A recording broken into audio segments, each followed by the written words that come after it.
Good morning, everybody. The salute is back. So am I. Sam here, United People's TV. Feeling slightly sorry for myself, so be nice to me this morning, please. But we're here to speak about Matheus Cunha because, well, that's come out of nowhere at the end of April, before the season's even finished. But it's something I've said to you.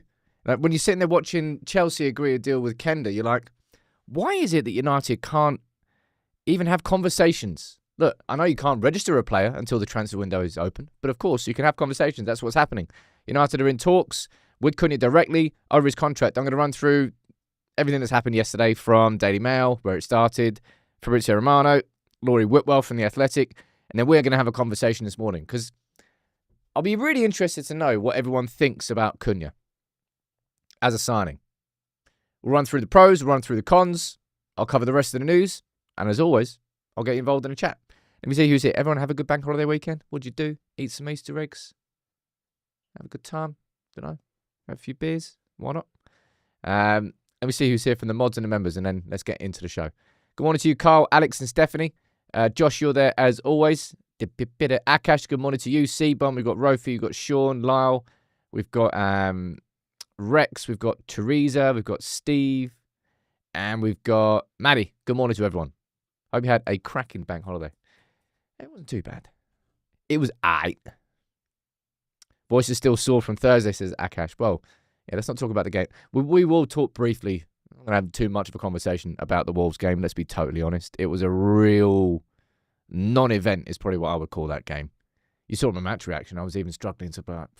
We'll speak about Fredrickson. We'll speak about Amas. We'll speak about Højlund. But largely, Anyway, let's get into the show. And I'm actually going to start today's show with a poll, which I'll leave going for the whole show. Do you think Cunha... No. Do you want United to sign Cunha? I think that's the best way to do it. Do you want United to sign Cunha? Because I said this in the pod this morning, and I'll say it now. I genuinely... There's probably going to be some of you who disagree with this. I don't think that you can argue against Cunha being a good signing. Like, in terms of how he fits in a team. Like, that's the wrong way to... Cunha ticks, like, every single box we could ever bloody ask for inside a number 10. It's just whether or not you think spending that much money on Cunha is the right decision. That's kind of what I mean. Anyway, let's get into the show, because I'm waffling. Well, one good thing about Cunha, about the transfer window, about money is Anthony's out there even scoring right-footed bloody volleys for Real Betis. Right? Right-footed volleys. Taking a piss. Anyway, we are going to sell Anthony for good money. This is probably one of the most successful loan spells that we've had in a long time. And there's going to be people that love to try and stick the knife in and twist and say, oh, yeah, look at United doing so badly, or Anthony's doing that over there, or you love him back. No, he was never going to do that in a United shirt. Rashford, doesn't matter what he does at Villa, was never going to do that in a United shirt in the second half of the season. Great loan move. Scoring right-footed volleys. Real Betis love him. They're in the Conference League semi-finals now. Who are Real Betis playing? Can't remember. But there is a chance... There's a chance that they could face Chelsea in the final.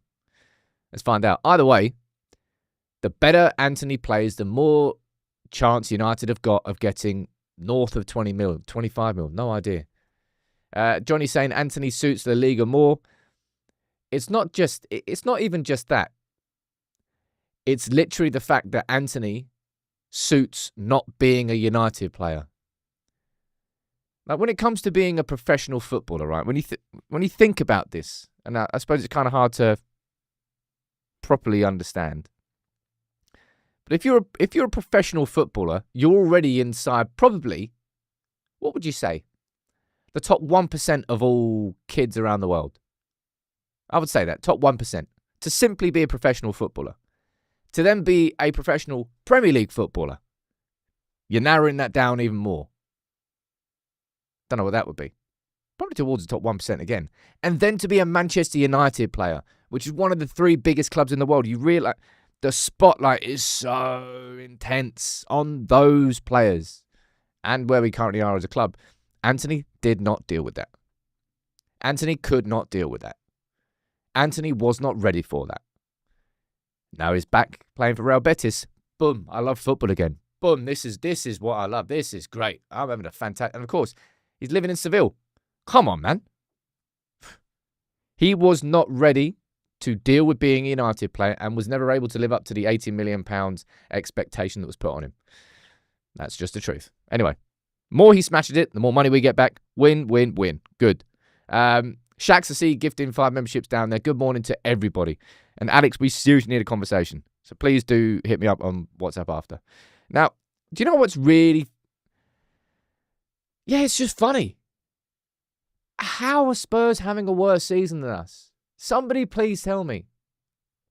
We have been garbage. Garbage beyond belief. I'm still sitting here watching Spurs be worse than us. Like, how bad are they? It goes... It's just hilarious. And it really... Look, let's see what happens. Spurs on paper have got the easier of the two semi-finals. Against Bodo Glimt and United have got to face Bilbao. It's a really tough 2 games that United got coming up. I'm glad that we've got the first leg away. 1st of May, so we've got a little bit of time to still build up to this. But if United were to get to the final, and if Spurs were to get to the final, you're going to be looking at 2 clubs who have just had like the most abominations of seasons. With 1 game that they could save it. It's going to be pretty horrible in that sense. Enzo saying, Sam, why is it yellow today? There's 2 different versions of the live show set up here. We've got one when we talk about transfer news, which is going to be the focus on Cunha, and one when we talk about news, which is a typical red setup. So today, we whipped out the yellow setup.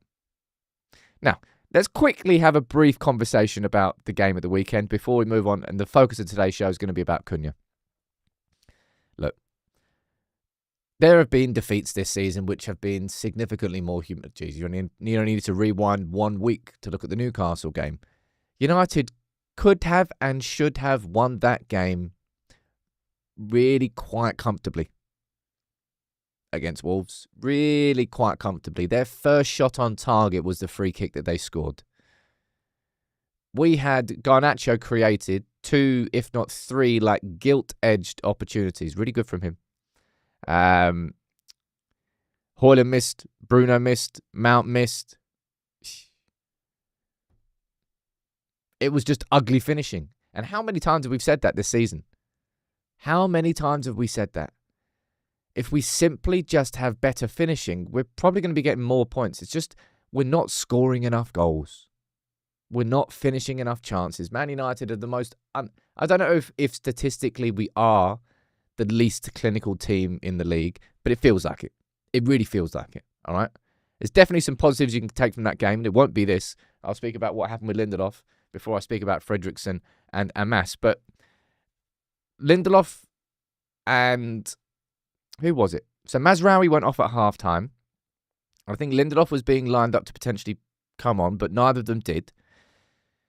And then after the game, Ruben Amorim explained that Lindelof and Mazraoui left for personal reasons. Now, we found out since that this happened. So Lindelof's son had an accident at home and split his head open on the glass bloody staircase. And the babysitter, well, obviously his wife found out. Lindelof's wife got in contact, and then Lindelof left the game. So I wish the absolute best to Lindelof and his sons and his family, and how horrendous that must be as a footballer. You know what? I didn't presume. I guessed that when Mazraoui and Lindelof left, that it might well be, you know how it's become a regular thing that footballers are getting their houses broken into when they're playing games. I thought it would be something like that. But fingers crossed he's completely fine. And it was, must be horrible as a parent. I'm not a parent yet, so I can't understand that. That's bad. Let me see what you say in the comments.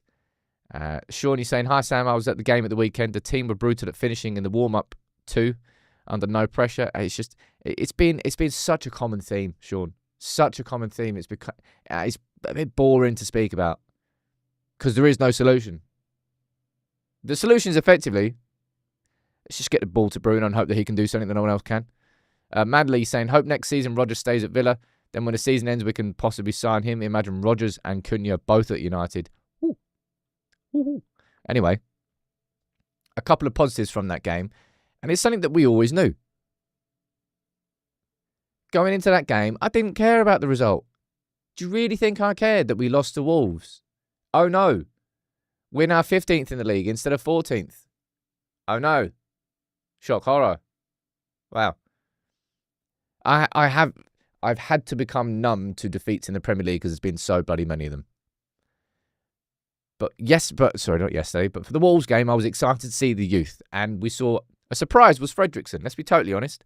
I ran through the list of players that I thought could be making their debuts, and Fredrickson wasn't really on my list. But boy, did he impress. And it wasn't just and that's probably what impressed me the most. It wasn't just the fact that he was, calm, composed, finding his teammates with his passes. He actually stepped forward a few times, stepped into the gaps, breaking lines, sometimes really aggressive in the tackle as well. Overall, it's just an extremely impressive first appearance from him. That doesn't now mean that, left-hand-sided centre-back options are let's get him in and he's going to play there for life. But this is what we need to be able to do with our academy that we've not been good enough at doing over the last few years. And it's not just about starting 11 quality players that come through and all of a sudden they're world beaters. Like in the same way, like Manu, I think, is one of those. Garnacho, I thought was one of those, but I haven't seen too much development there. But with Fredrickson, right there, it looks like you may well have maybe a starting 11 player, maybe a squad player. Either way, impressive debut for him, and I'm really, really happy for Harry Amas, man. Really happy for him. Because in the preseason, Amas was, you look at him going, yeah, okay, that's exciting. Nice, like what I'm seeing there.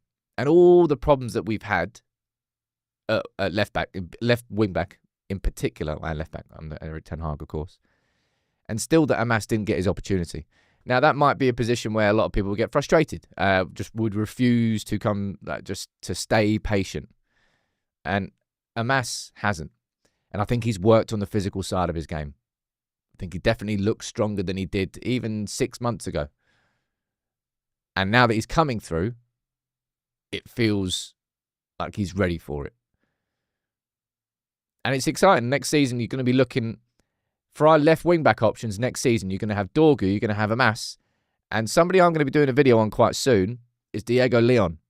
Because how's he been getting on in the Paraguayan League? What's going on in the Copa Libertadores? How's he playing? What's his development been like?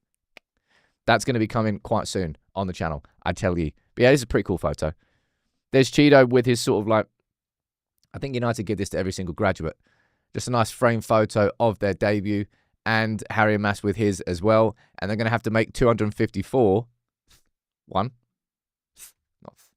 Anyway, for Tyler Fredrickson. It's good fun. And I want to see more of them getting played this season. But I understand, we're speaking about Cheeto there. Last little conversation point before we then skip in. Yeah, skip in, why not? And have a full chat about Matheus Cunha. And I just want to quickly focus on Rasmus Højlund. Because we see what you're saying down here. Amas has looked a better player than Dorgu, says Daz. I think Dorgu's been... Sorry, one sec there. I think Dorgu started really strongly. And then he's regressed a little bit. And I think Dorgu almost looks sometimes a little bit too aggressive in what he's doing. Doesn't have as much composure as I think he needs to. And that's all going to come in time. I thought he started better than he's looked in the last couple of games. KB saying Fredrickson and Amas are both ready. We'll judge him from that game. I agree. And we've got Bournemouth coming up next. That's what, man, Amorim's got to, he said he would.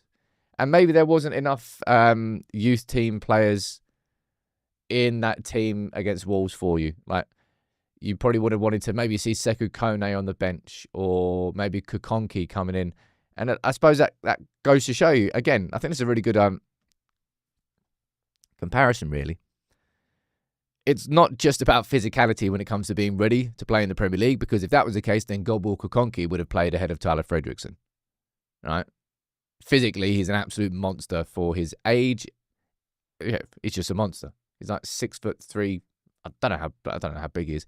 Anyway, Fredrickson was brought in because of how he is on the ball in comparison to Kokonki. So it's always that blend of physicality and also actual readiness to play. Now, somebody who I don't know what to say about Rasmus Højlund anymore. I think this comment here from Alan Shearer, unfortunately, is pretty accurate. I use the word sort of broken to describe Rasmus Højlund.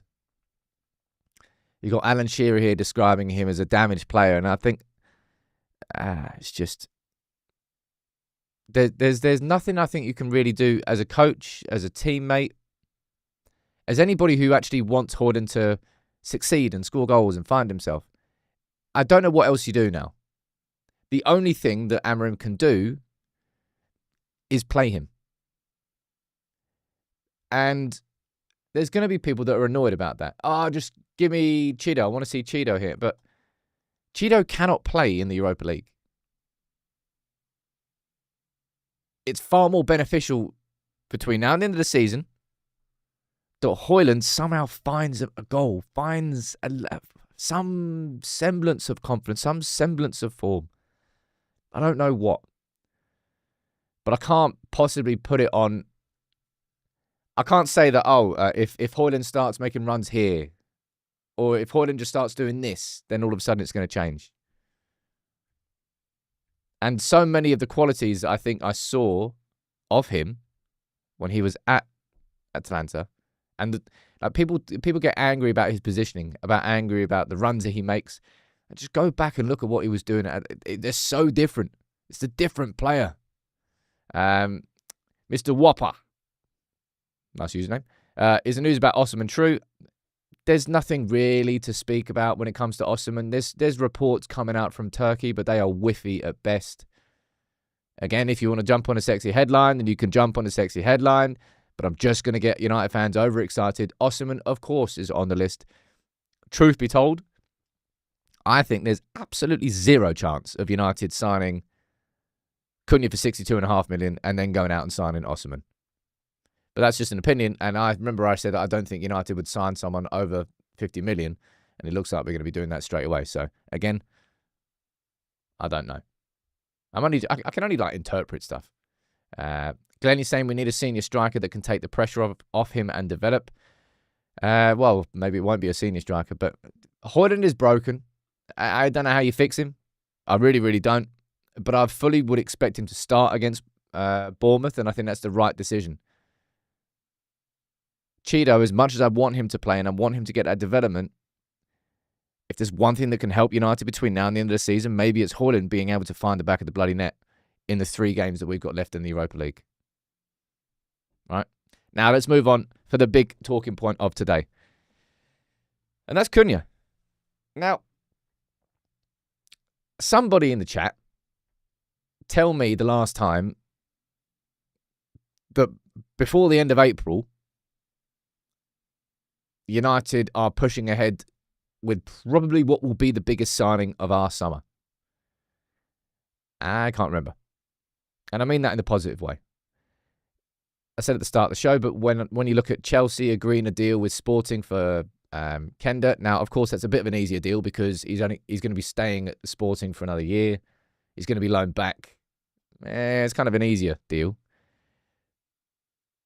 Just because a player can't be registered, it doesn't mean that you can't have negotiations. Now, I think it's a little bit different with Cunha because he's got the release clause. So therefore, you don't have to negotiate with Wolves over a price. It's just simply about, do you want to join? What's the wages? Done.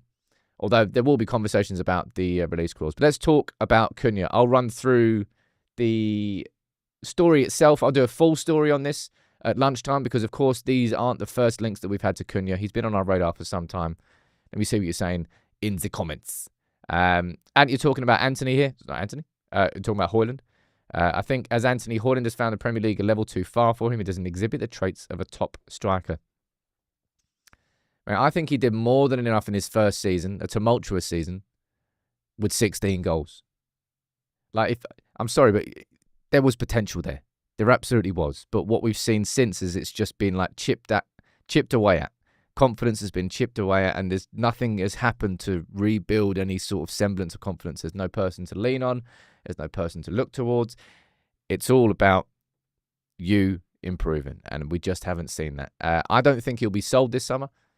I don't think United can actually afford to sell him this summer because of how much we would need to sell him for to make sure he's not a loss on the books. But we need some seniority in the squad. Now, let's have a conversation about Cunha, all right? So this all kind of started yesterday from, it was Simon Jones in the Daily Mail saying United are moving in on a deal for him. And it was followed up last night by Fabrizio saying this. Manchester United are leading the race to sign Matheus Cunha from Wolves as negotiations are ongoing. Personal terms are being discussed as United are aware of more clubs that are keen, and a £62.5 million release clause is available. Good feelings after initial contacts between Cunha and United. And then Fabrizio followed that up by wearing a turtleneck, first of all, 10 out of 10. Secondly, with this on his YouTube channel last night. My understanding is that Man United will push to get... Let's turn that up. Can't even get the volumes right in this. This deal done. Now, Man United are leading the race. My understanding is that Man United will push to get this deal done soon in the market. So I don't expect Cunha to be one of the cases that we will discuss July, August, till the final days of the market. I think Man United will try to be fast. Man United want to anticipate the other clubs. Financial fair play is a point. So Fabrizio there saying that A, United are moving for Cunha, and B, United want to do it fast. Now, let me see what the poll is saying. I actually haven't looked at this yet. First things first, what have you put down? So we've got 1,300 votes. Big up to everyone who's watching. And if there's 1,300, make sure you drop a like on the video, right? But 1,300 votes are in, and 90%, that is a huge swing. 90% of you are saying yes, that you want United to sign Cunha. Now, following up from that, you've got Laurie Whitwell here this morning from The Athletic saying this. United have held positive contract talks with with Cunha, right? United have held positive contract talks to sign him. Amorim and the United board are aligned on trying to bring him in and are now taking the first steps in attempting to find an agreement on personal terms. Now, this is an interesting one, right?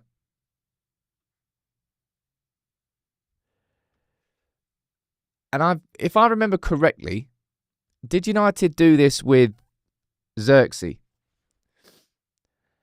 Did United pay slightly over what the release clause was for Xerxes in order to then switch it from a release clause and then enable United to put payment terms into it?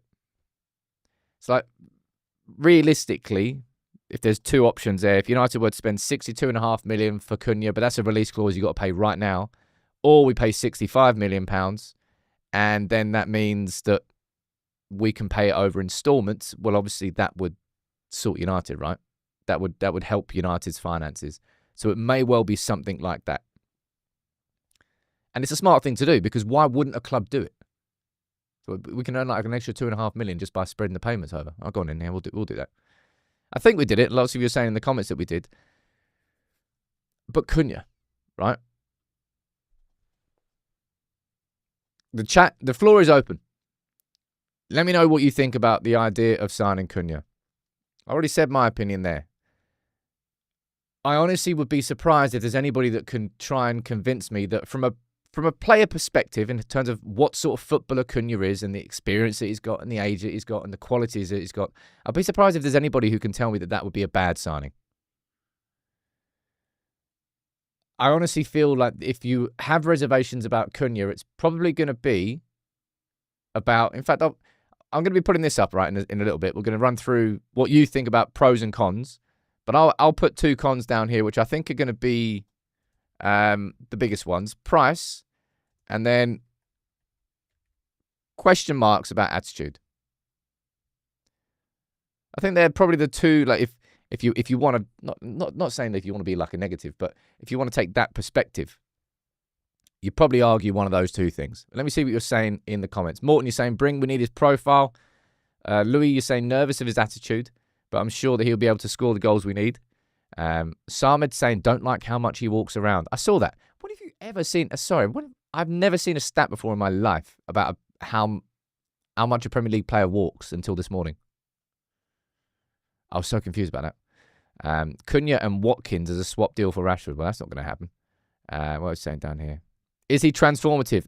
I'm doing that again. Right? Onana's burned me. He's absolutely burned me. Stu saying, like the idea as he's a bit of a rebel and we need more fight on the pitch.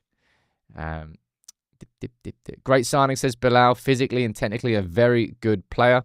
Now, look, let's do this then. You in the chat, we'll go for like the 5 biggest positives for Cunha, right? In terms of reasons why he would be a good signing.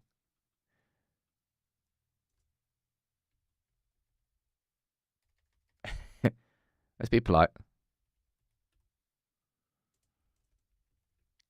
I'm putting that one down. Probably shouldn't be number 1, but it's up there for me.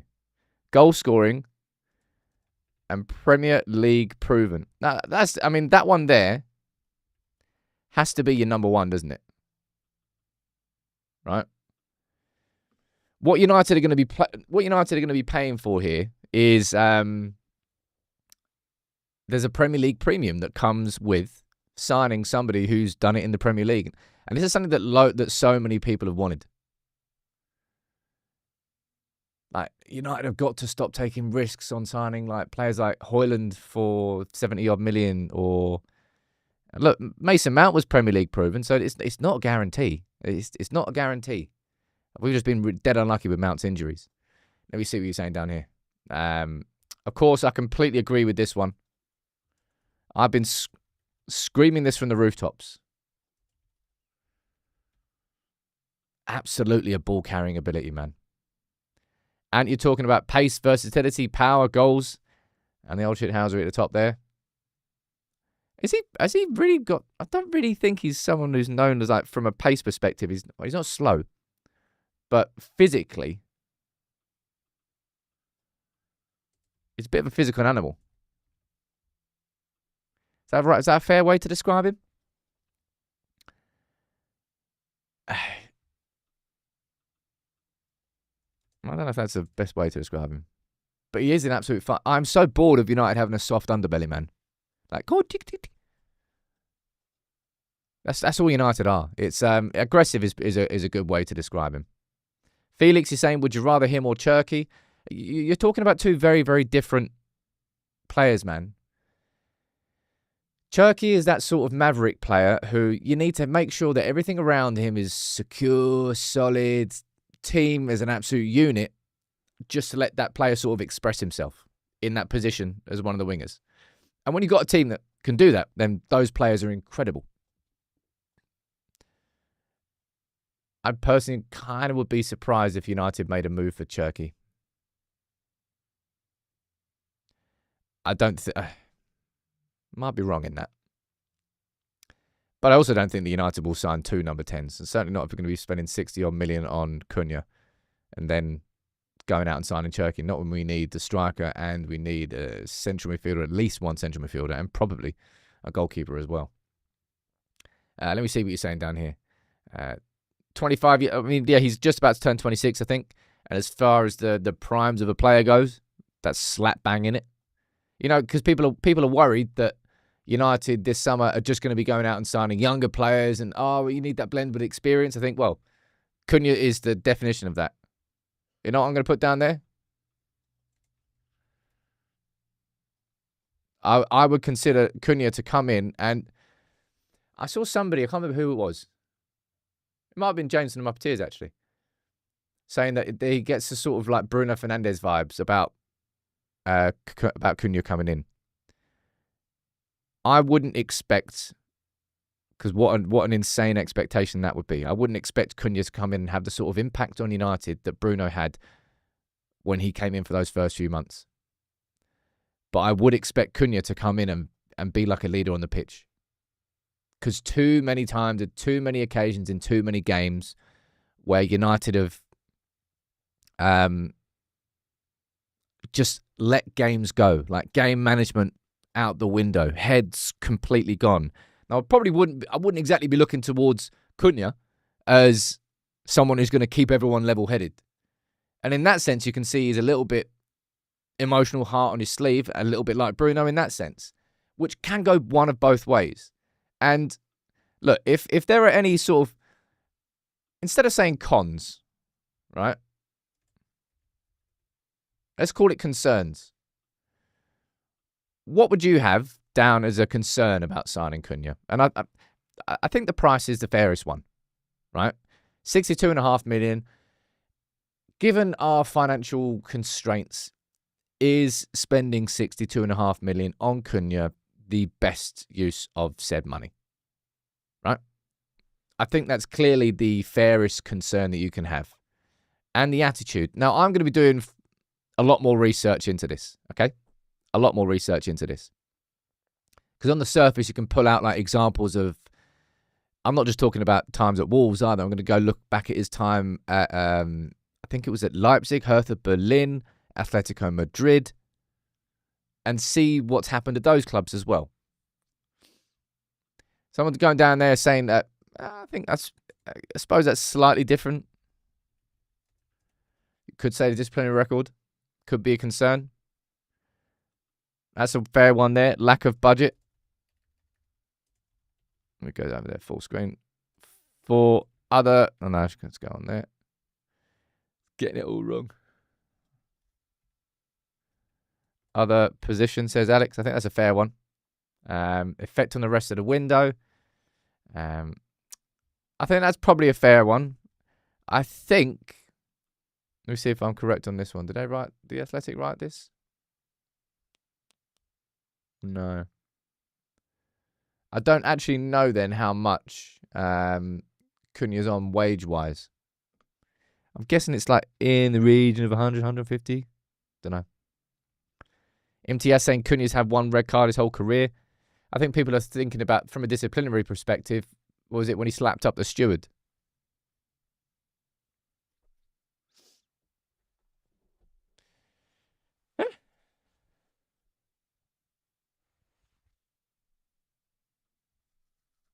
Actually, let's run through these lists then, right?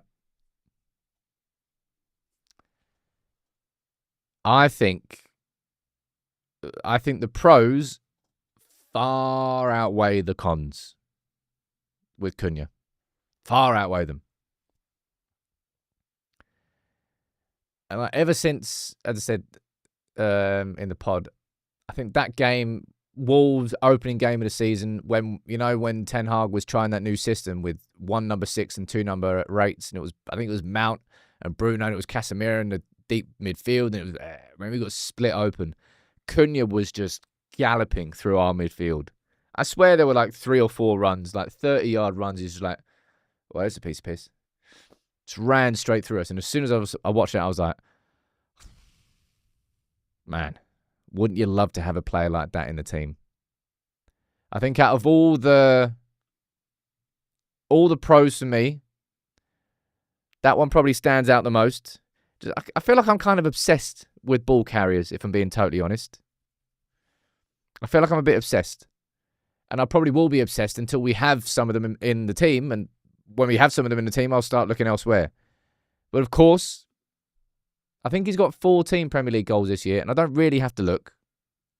I mean, that's more than anybody that we've got in the team. Bruno, I'm guessing, is number 1 now.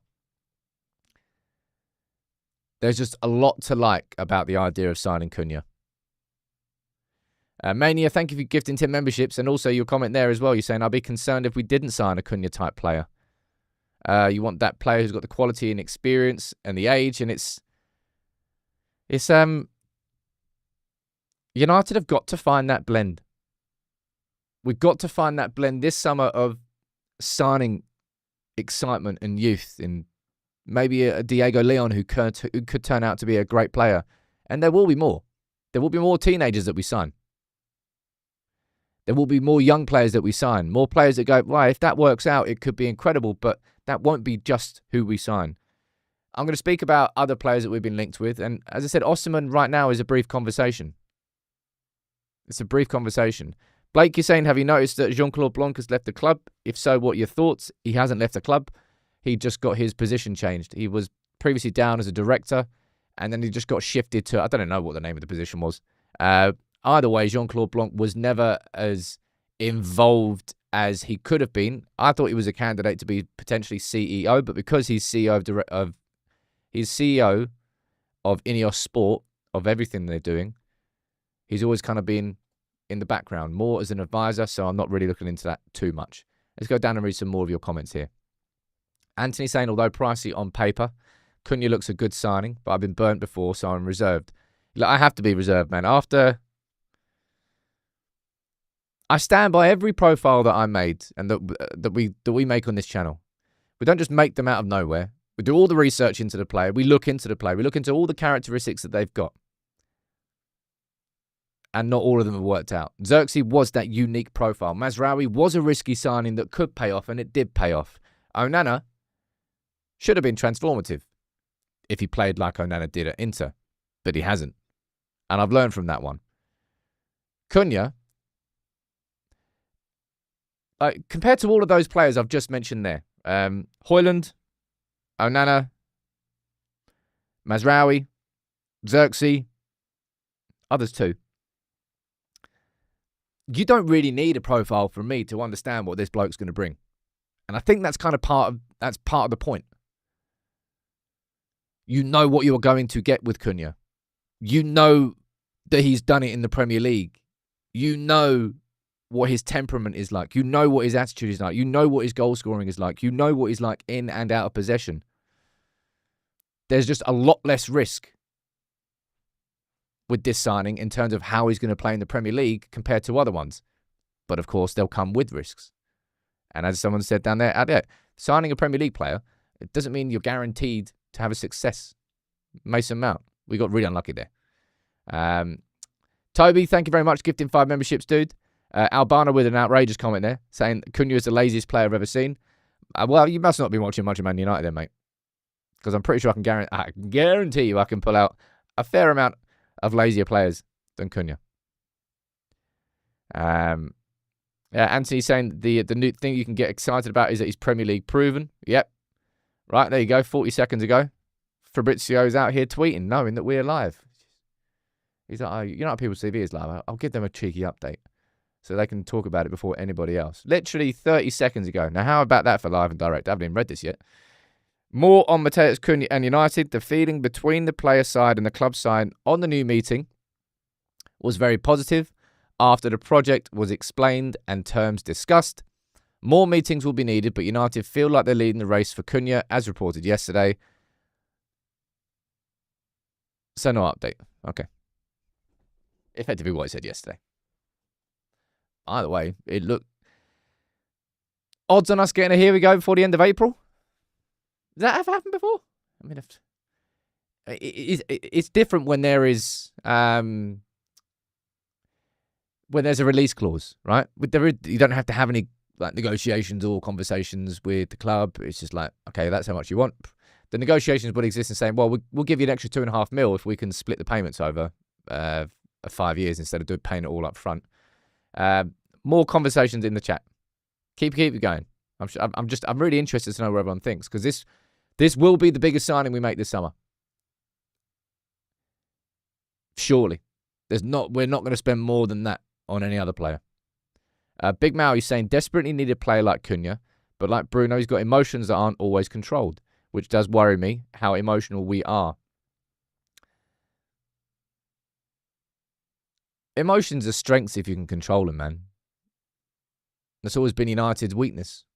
We play games emotionally. We have to be more clinical, more surgical. This is the plan. Doesn't matter what happens in the game. Doesn't matter what anyone's saying in the crowd. This was the plan. Stick to it. Let's go. From the beginning to the end. Don't get swept away in the waves of the game like fans do, because we all do. Like Bruno plays like a fan a lot of the times.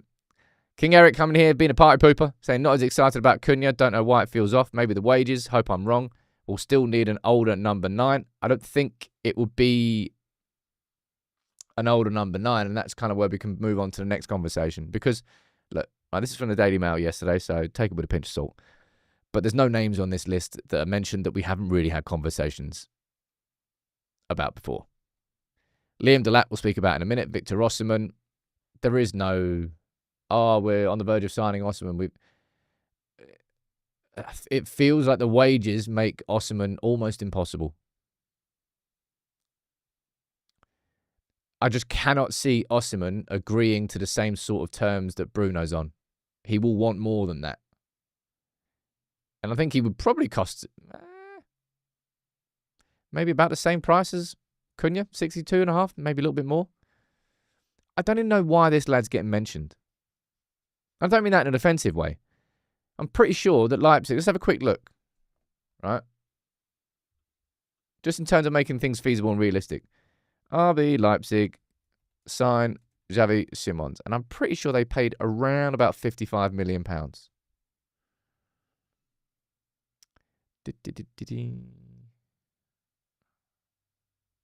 ESPN. Right. So look.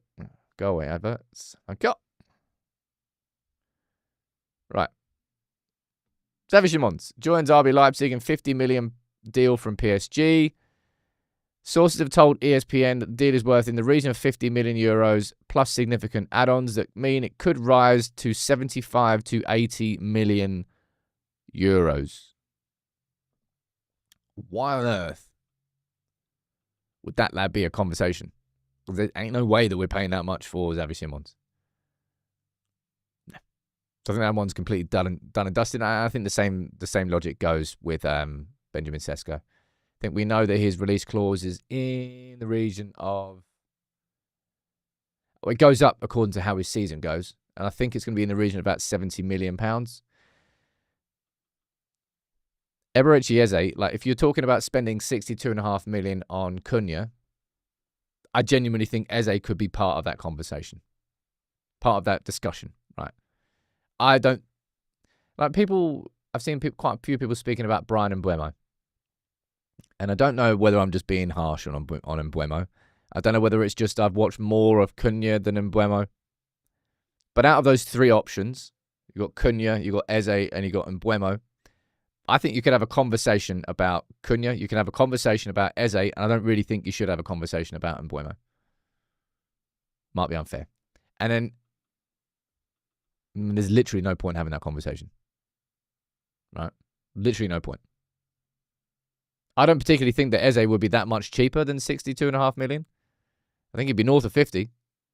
But Semenyo for like 60, 70 million, whatever, like Bournemouth nutty price they've put on him. Yeah, good luck. No conversation there. But this is a conversation I expect United to have pretty quickly. When have Ipswich been relegated yet? I think they have. Have they? Leicester have. So if Leicester have been relegated... Oh no, they're 3 points below them. Right, well that's probably going to happen. Is that this weekend? I think as soon as Ipswich are officially relegated, this conversation happens like straight away. Or they either have or they're about to be. I can't remember. And this one feels like... let's find out. But this one feels like the striker signing that we are going to make. And that United's starting attack next season may well look like Liam Delap through the middle, Cunha as the left-sided number 10.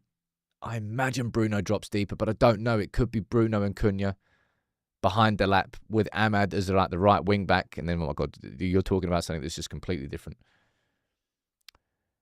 Delap, I know there's plenty of concerns you can come at me with, and I said that if there was one position I would like to sign someone who's experienced, I think I would have to go for the striker. Leon, are you talking? Well, I'm not going to answer that question because y'all shouting down there in the comments. Anybody who comes in with caps, you're not going to get your comments read out.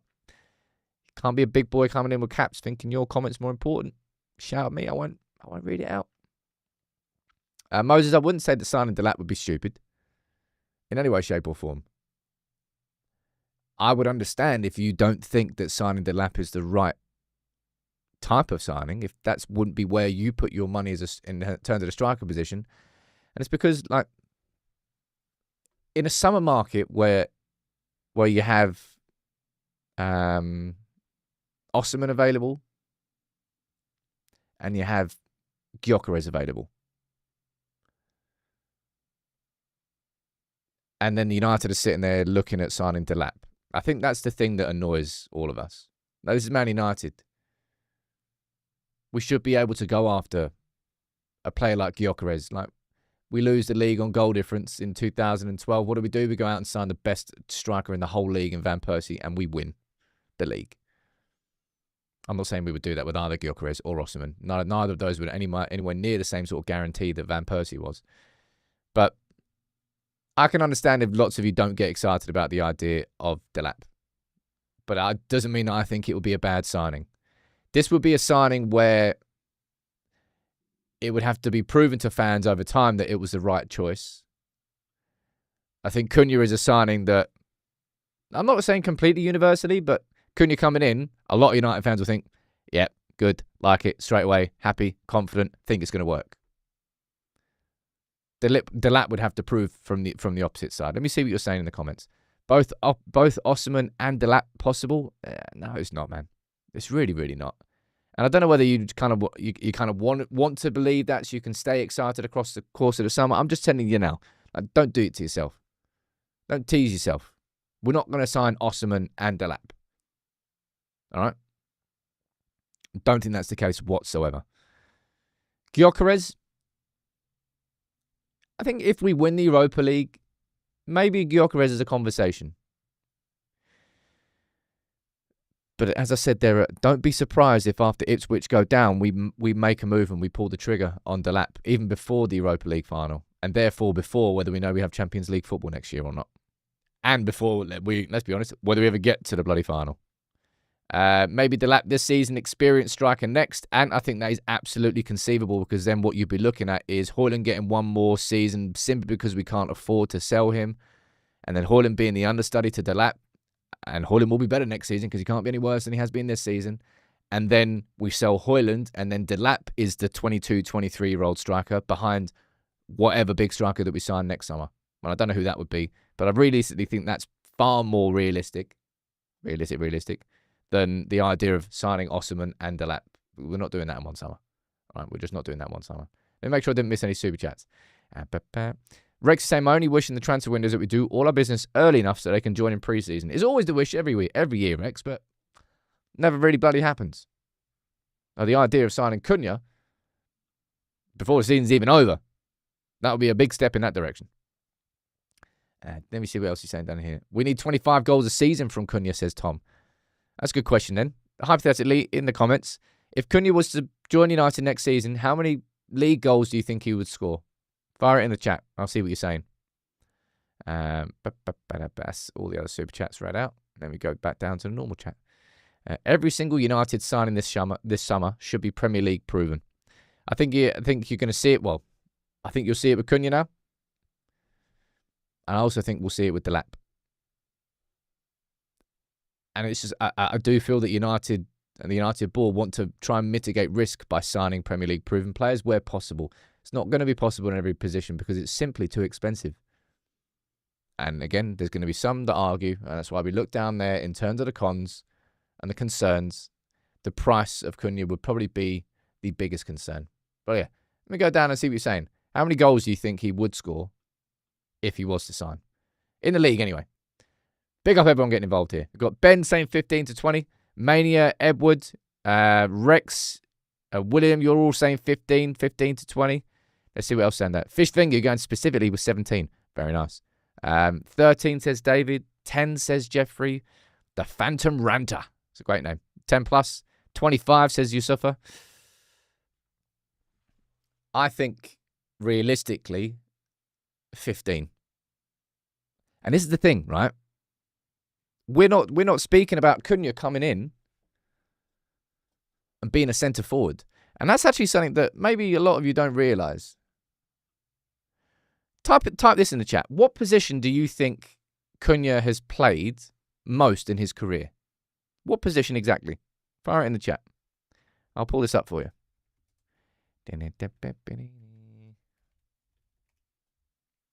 I was saying 11 goals, 18 assists, says Mulroy. Very specific. 20 including penalties, says Stephanie. Well, you wouldn't be taking penalties at United. That's a certain Bruno Fernandes. Thank you very much.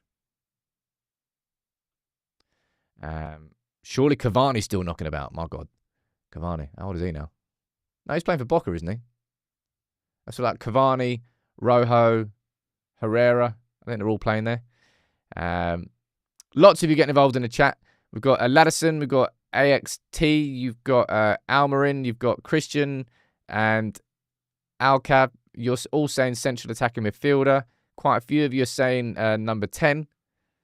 But it's not even close. And this surprised me. I knew he had played there, but I did not realise that the overwhelming majority of Matheus Cunha's career, he's played at centre forward. I was going to go down there like attacking mid left winger. Like, this dude has played far more games as a central striker than he has anywhere else. I thought it was going to be slightly close, but it's not even slightly close. Like, 146 appearances he's made in his career as a centre forward compared to 30 as an attacking winger or 27 as a left winger. He can play centrally. So I imagine if he was to sign, he could play centre forward sometimes. There might be games where you would see him as an actual straight up centre forward. And it's the fact that he has that experience and Premier League experience in playing in central positions. He can play as a number 9. He can play as a number 10. He can play kind of where you need him to across those front positions. And I think that's going to be a big reason why United are moving for him. I wouldn't say he's a 9.5, man, in any way, shape or form. I would anticipate he would come in and play as one of those inside forwards. He played the left-hand side of the inside forward. That's exactly where I'd expect him to play. But he can burst through with the ball at his feet. And he can drive through those positions. And he's also strong enough, comfortable enough playing. There's a lot to like about him. There really is. And there's a lot to like about the idea that United, as I said, before the end of April, are in advanced talks to complete our biggest signing of the summer. That's a step in the right direction. Maybe Delap comes next. Maybe United have got Cunha and Delap signings agreed before the season's bloody over. Now, that would be a massive step in the right direction. Because this summer, you'd still be looking at a number 10, at least one striker, at least one central midfielder. I would probably argue 2 central midfielders, especially, you'd argue 2 central midfielders right now with the squad that we've got, let alone the fact that Eriksen's going to be leaving. I think Casemiro should be sold. So there's at least one powerful central midfielder, if not 2, and maybe a defender as well. You might get the right wing back. You know what I think, actually? Let me show you this.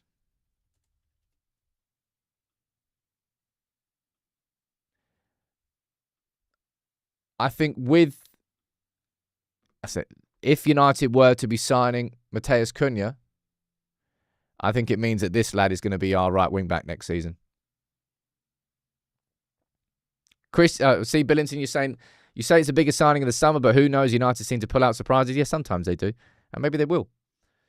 But I think if we do sign Cunha, I think that means that we're going to be looking at Ahmad as our right wing back next season. You could see Ahmad and Cunha as the 2 inside forwards on paper. I do think that United will try and find the wing backs from within. We've already signed Dorgu. I think from the right wing back position, I think that's where United are going to look towards the academy. Let's find out. All right, let's find out. Of course, we've got Diego Leon coming in as a left wing back. You've got Dorgu, who can play as a right wing back as well. Let's find out. But I can't wait to see Ahmad in his team, and I can't wait to see Ahmad for the end of the season. But look, thank you all for tuning in. I apologise not being here yesterday. I'm still feeling grim now, but I've still probably got enough energy. I can get the lunchtime video out, and then I'll go and rest, and then we should be back in business fully on Wednesday. It's exciting. We can start. You know what? Give me opportunities to not speak about this season and speak about next season. I'm going to be all over them, man, because I want to bury this season, apart from the Europa League. We'll still speak about that. But Cunha, lunchtime video today is going to be a full story on Cunha. We'll look at the original links of Cunha, what he's done against United, and just a little bit of a summary for anybody who hasn't kept up with what's being said. Tomorrow, I'll probably bring out more of just a complete opinion video from my perspective on Cunha when all the dust has settled. And then, of course, we've got Bournemouth on Sunday. And we're going to have a cracking video that we've got working on in the background. We're taking a look at some goalkeepers that United can sign. We're going to do 2 videos. We've already done 2 of these videos on right wing backs, internal right wing back solutions and external. We've already done 1 video on teenagers that United can look at. And also we're going to do 2 videos on goalkeepers. First video, which will be going out probably tomorrow, will be about keepers who are over the age of who are under the age of 25. And then we're going to do another video with goalkeepers who are under the age of, got that completely wrong. Let me say that again. 2 videos on goalkeepers, 1 over 25, 1 under 25. The under 25 one is going out first. That's it. I got there in the end. Jeez. Right. Thank you all for tuning in. Big up to everyone. Please drop a like on the video if you did engage with it and you enjoyed it. I'll see you soon. Bye-bye.